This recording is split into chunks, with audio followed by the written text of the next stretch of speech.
Okay, let's unpack this. Bob Camblin in 1968. It's kind of amazing when you think about it. Hmm.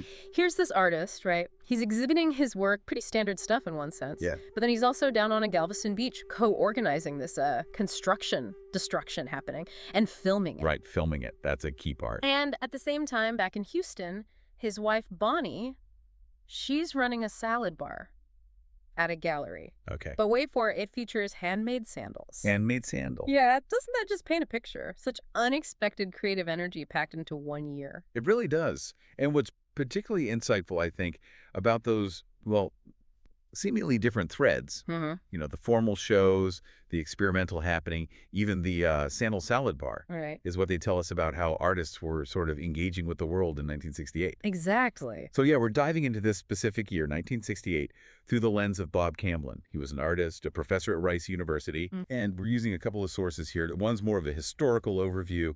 The other's this collection of his own quotes and, well, mysteries, as it calls them. Quotes and other mysteries. Love that title. Me too. So our aim really is to get a handle on Camblin's activities, his perspectives, during this really pivotal time. And see what that reveals about the bigger picture, artistically, culturally. Precisely. Okay. So before we get too deep into Camblin's specifics, maybe we should talk a bit about these happenings, because that term itself is pretty interesting. Yeah, absolutely. It was Alan Caprow who coined it back in '59. Right. And his whole idea essentially was about art that's spontaneous, Yeah. something that just kind of unfolds in the moment. Not a static object. Exactly. He was really interested in the process of creation, try to blur those lines, those traditional lines between what we think of as art and just everyday life. Okay, so blurring art and life, where did that come from? Well, one fascinating influence people point to is Hans Nemeth's film of Jackson Pollock. Ah, yeah, the drip paintings in action. Exactly. Seeing Pollock at work, the physicality of it really highlighted painting as a performance, as an action. Mm-hmm. And Caprow seems to have taken that idea, art as action, and just, well, blew it up, moved it right off the canvas and into these real-world participatory events. Which brings us smack into Houston in 1968. Because right at the start of the year, January, February, the Contemporary Arts Museum here actually had an exhibition. That's right. Alan Caprow and Wolf Fostel, two happening concepts. So the concept was literally in the museum. It feels, well, pretty likely Camblin would have seen that, being active locally. Oh, almost certainly. And not just that, Caprow himself actually came to Rice University. He did. Yeah, and staged one of his happenings there. It was called Baggage. Baggage. Okay. So happenings were definitely in the air. It wasn't just some obscure New York thing. Not at all. It was part of the conversation, part of the cultural atmosphere right there in Houston. So thinking about that context, it makes Camblin leading his own happening later that year seem, well, less out of the blue, maybe. Exactly. It suggests he was really plugged into these evolving ideas, this emphasis on audience involvement, dissolving boundaries. He was engaging with it directly. Right. But he wasn't just doing happenings. Our sources say he had, what, 3 exhibitions in 68? 3, yeah. Pretty active on the exhibition front, too. The first one mentioned is American Drawings 1968. That was at Moore College of Art and Design in Philadelphia. Uh-huh. And significantly, there was a catalog for that show. Why is a catalog significant? Well, it means the show was documented, considered important enough in the field of contemporary drawing at the time. It suggests a certain level of recognition for Camblin's work within those more established art circles. Okay, some recognition there. Then there's this gallery on Richmond Avenue. This is the one I find so intriguing. The one with the sandals. The one with the sandals. It was a space for artists connected to Rice, sure, but Bonnie Camblin's salad bar featuring handmade sandals. It's such a unique collision, isn't it? Art, food, craft, commerce, all in one gallery space. It really paints a picture of that community, very interconnected, maybe a bit bohemian, fluid. Fluid is a good word. Yeah. It wasn't just confined to, the pristine white walls of a traditional gallery. Art was sort of seeping into daily life in these unexpected ways. Yeah. You could almost see the sandals themselves as, like, wearable art, and the salad bar. Yeah. It brings in this element of the temporary, the functional, right into an art context. Makes you wonder if the whole setup was a kind of artistic gesture itself. Interesting thought. Okay, so later in 68, he's also in the 1968 Invitational Drawing Exhibition. This one's at the Nelson Atkins Museum in Kansas City. Right, another significant museum show. And again, an invitational implies selection by experts, and there was a catalog or calendar for it. Yeah. Documented again. And then this little nugget, an actual advertisement, Bob Camblin, David Gallery, spotted in Art in America magazine, October 68. Wow, Art in America, that's a major publication. Definitely. So that signals he had gallery representation, proper professional promotion happening. Oh, and we can't forget, there was also an exhibition at the Allen Center Art Gallery right there on the Rice campus. So he's covering all the bases, really. Seems like it. Local university shows, commercial gallery representation, National Museum exhibitions. It really underlines how involved he was, deep in the local Houston scene, but also making connections, gaining traction nationally. He wasn't just, one kind of artist. No, he's exhibiting in these established places, but also experimenting with these, well, pretty radical new art forms like the happenings, and part of this really dynamic, maybe slightly unconventional artistic community. Exactly, which brings us nicely to that sideshow happening in October 68. Right. This was him collaborating with Earl Staley. They called themselves B&E Productions. B&E Productions, I like it. And they took Rice students out to West Beach in Galveston. The whole point was to make a movie. Roy Fridge was involved, too, doing the editing. Okay, so filmmaking on the beach. And importantly, the source notes, this was the first of 3 construction-destruction happenings that Camblin led. Construction destruction. What do you make of that specific theme?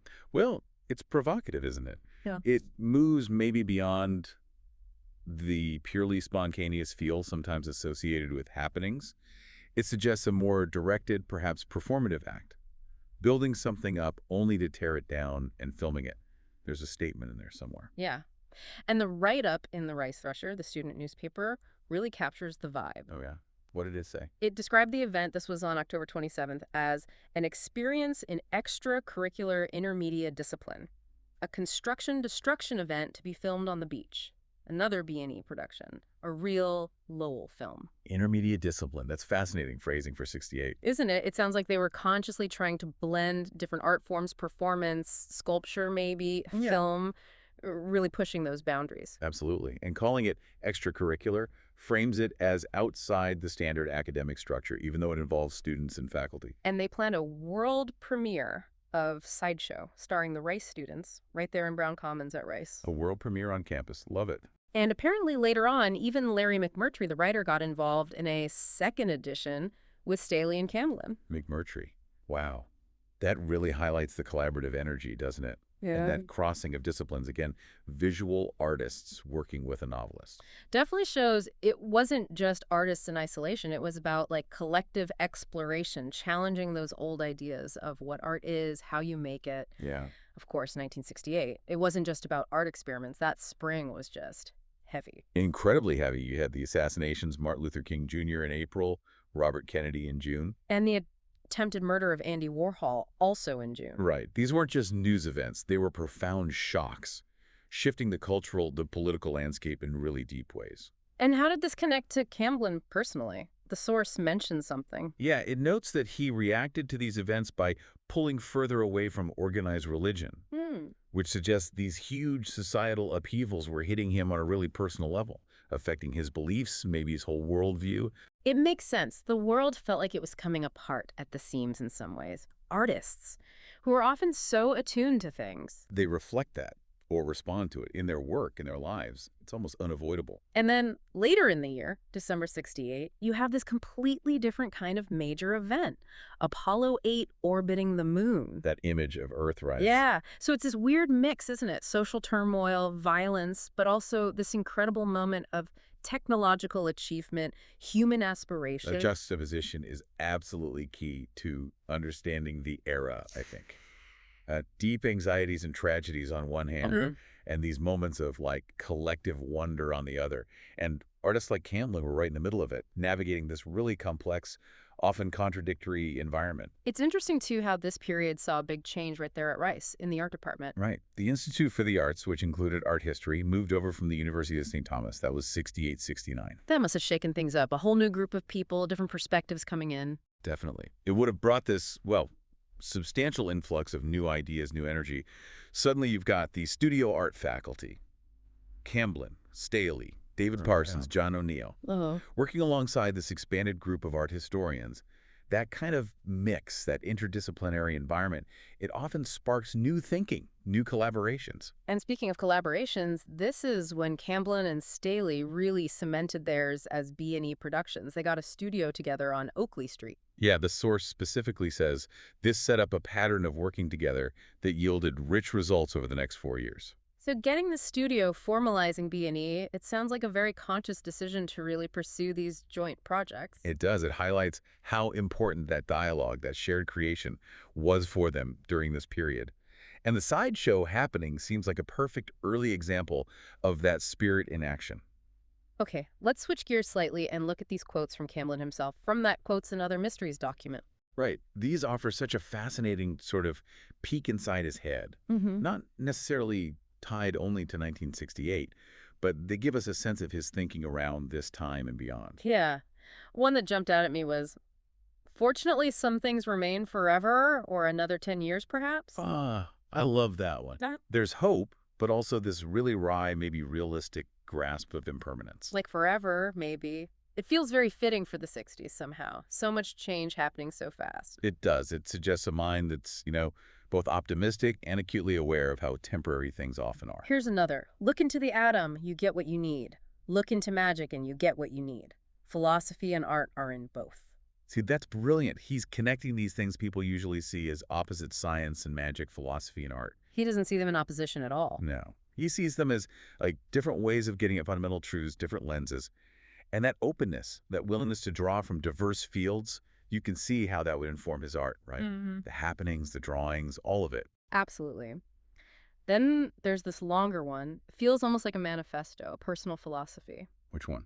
I will stick with common sense and try for the perfectly average view of the universe. I think that will let me enjoy miracles on both sides of science and magic, and the nuances of the smear between the whiteness and the blackness, and hope that I can be around when the two meet in the near future, and we have an intensely bright gray. Wow. Intensely bright gray. Yeah, he's rejecting black and white thinking, right? Embracing the complexity, the smear in between. He absolutely is. It's about synthesis, finding value in that middle ground, in the nuances, that idea of a bright gray. Mm-hmm. It resonates so strongly with the kind of boundary blurring happening in his art, like in the happenings themselves. It really does. Right. And this one seems to speak directly to the changing role of art at the time. Art is not just images. Art for art's sake has become art for life's sake, or art for my sake, or art for survival's sake. That captures a huge shift in 20th century art, doesn't it? Moving away from art as just, beautiful objects toward something more engaged, more relevant, Uh-huh. and art for life's sake that connects directly back